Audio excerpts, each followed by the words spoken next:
Simula po, bakit po ba nahilig tayong gawa ng sapatos? Kasi may gawaan kami dati, mga tsinelas. Tsinelas. Negosyo ng nanay at tatay ko. Bali, 7 kami magkakapatid. Yun bali ang bumuhay sa amin. Anong taon po itong Kasi nakagisnan ko, meron na kaming gawaan eh. Mhm. 1970, meron na kaming gawaan ng tsinelas.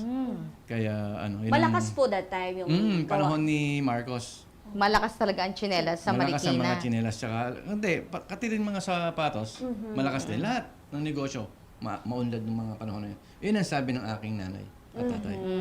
At pinagpatuloy nyo, pero hindi na tsinelas. Opo. So, anong year naman po nag-start si Nico Angelo Leather Classic? Nag-umpisa ako, kasi nag-work ako sa nag-work ako sa Jollibee. Oh, Sa Crew. Crew, oo. Ngayon, yung manager ko, mahilig sa sapatos. So sabi niya, dalan mo naman ako ng sapatos. Wala naman akong gawaan ng sapatos noon. Wala kaming gawaan ng sapatos, kundi tsinelas Kundi tsinelas lang. So yung kapitbahay namin, gumagawa ng sapatos. Doon ako kumuha. And then? Nagdala ako, tapos nakita niya, nagandahan siya.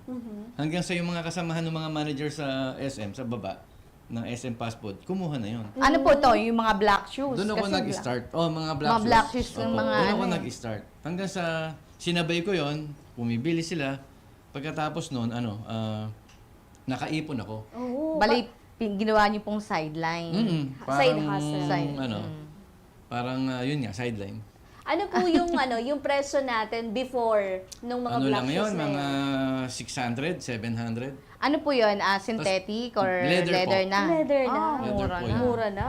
Di ba? 1991 yun eh. 99. College po kayo nun? College po ako noon. Working student kayo, sir, kasi nag-crew ka eh. So, working student. Ito ang mga una mong binenta. Nung pong nagchichinelas pa lang po ang iyong mga magulang, ilan na po yung tao or mga Namin? tauhan niyo? Siguro, nasa 10. Madami. Mga 10. Ang ano po ba ang preparasyon ng tsinelas tsaka ng sapatos? Halos hindi rin po. Magkaiba po yan. Sobra. Magkaiba. Paano po yung preparasyon po ng ng tsinelas muna? Dahil Yung tsinelas kasi, ngayong araw to, kaya mong yariin eh. Marami ka na Tapusin mayayari. po. Oh. Yung isang sapatero, kaya nang yumari ng mga 3 dosena. Isang araw. ng tsinelas Yung lang. tsinelas. Oo. Pero yung sapatos, kasi ang sapatos depende yan eh. Una, bibilad pa yan, binabasa. Yung iba, binabasa. Gaya nito. Leather po. Kailangan po ba talagang inaano muna? Binibilad yung iba. Binibilad. Pag mga one piece, yun po ang yun po ang ginagawa. Ano pong dahilan kung bakit Para binibilad? ho maging tumindig yung sapatos. Mahulma. Mas madali siyang mahulma Oo. sa ano. Sa swelas.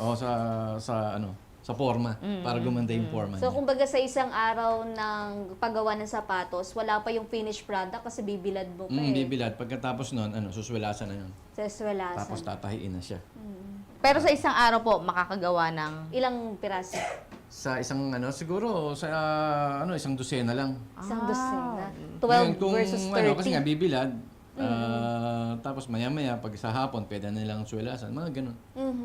Ayan, anyayahan niyo po sila na i-rebrand ang inyong mga products o i-resell. Baka mamaya may design silang gusto nyo Ayun, inanyayahan ko kayo na kung gusto niyo yung tangkilikin yung produkto namin ng Nico Angelo, open kami na pwede niyo rebrand yung yung mga pangalan niyo para maayos natin. Kung ano yung gusto niyo, anong style, mamili lang po kayo.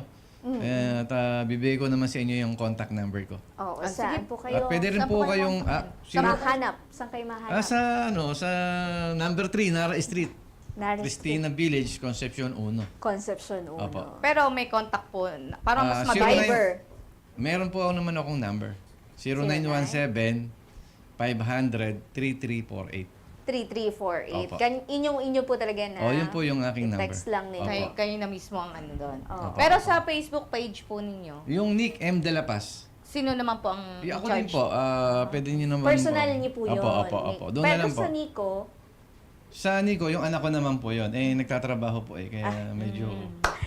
Dito na lang. Sa akin na lang. Pinakamahalagang payo po na pwede nating maibigay sa mga nais ring magtagumpay sa negosyo. Yun, dapat, unang-una, dapat mahal mo talaga yung trabaho mo.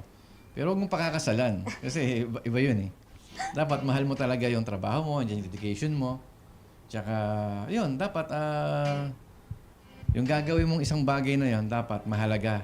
Hindi mo babaliwalain. Hanggang sa makuha mo lahat yung tagumpay na yun. Tsaka dapat, ang gagawin mong ganyan sa sapatos, yung quality. Yun ang number one sa lahat. Para pwede nating ipagmalaki. Yun lang at maraming salamat. Pinoy